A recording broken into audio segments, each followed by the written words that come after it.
নমস্কাৰ সকলোলৈকে study eco চেনেললৈ সকলোকে স্বাগতম জনাইছোঁ। আজি যোৱাকালি সদনত শিক্ষামন্ত্ৰী ডাঙৰীয়াই বিধানসভাত গ্ৰেজুৱেট টিচাৰৰ বাবে কি ভাল খবৰ তেওঁ ঘোষণা কৰিছে সেই সম্পৰ্কে জনাবলৈ এই ভিডিঅ'টো প্ৰস্তুত কৰিছোঁ। আশা কৰিছোঁ ভিডিঅ'টো চাই আপোনালোক উপকৃত হ'ব। তেওঁ জনাইছিলে যে যোৱাকালি শিক্ষামন্ত্ৰী মহোদয়ে জনাইছিলে ৰাজ্যত স্নাতকোত্তৰ শিক্ষক পদলৈ উন্নীত হ'ব স্নাতক শিক্ষক। যিসকল গ্ৰেজুৱেট টিচাৰ আছিলে তেওঁলোকক পোষ্ট গ্ৰেজুৱেট টিচাৰ পদলৈ উন্নীত কৰা হ'ব। কেতিয়া কেনেকৈ কৰা হ'ব ইয়াত লিখিছে।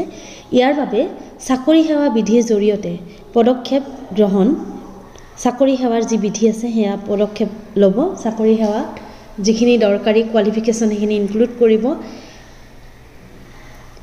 HSS-লৈ উন্নীতকৰণ ৰাজ্যৰ 406খন উচ্চ মাধ্যমিক বিদ্যালয়। তেওঁ জনাইছিলে যোৱাকালি সদনত যে ইতিমধ্যে হায়াৰ ছেকেণ্ডেৰী স্কুললৈ 406খন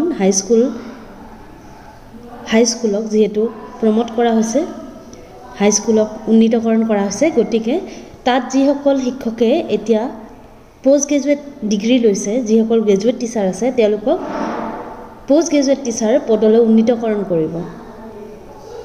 ইয়াত তেওঁ কৈছিলে যে স্নাতকোত্তৰ ডিগ্ৰীৰ শিক্ষক থকা বিদ্যালয়ৰ ক্ষেত্ৰতহে এই পদক্ষেপ গ্ৰহণ কৰা হ'ব।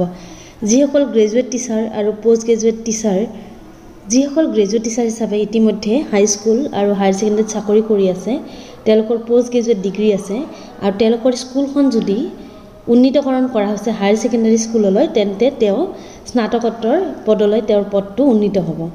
এয়াই যোৱাকালি জনাইছিলে আৰু অতি সোনকালে এই পদক্ষেপ গ্ৰহণ কৰা হ'ব বুলি জনাইছে।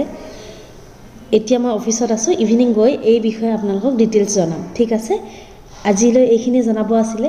যদি কিবা সুধিবলগীয়া আছে আপোনালোকে কমেণ্ট ছেকশ্যনত সুধিব পাৰিব, মই ৰিপ্লাই কৰিবলৈ চেষ্টা কৰিম। ধন্যবাদ।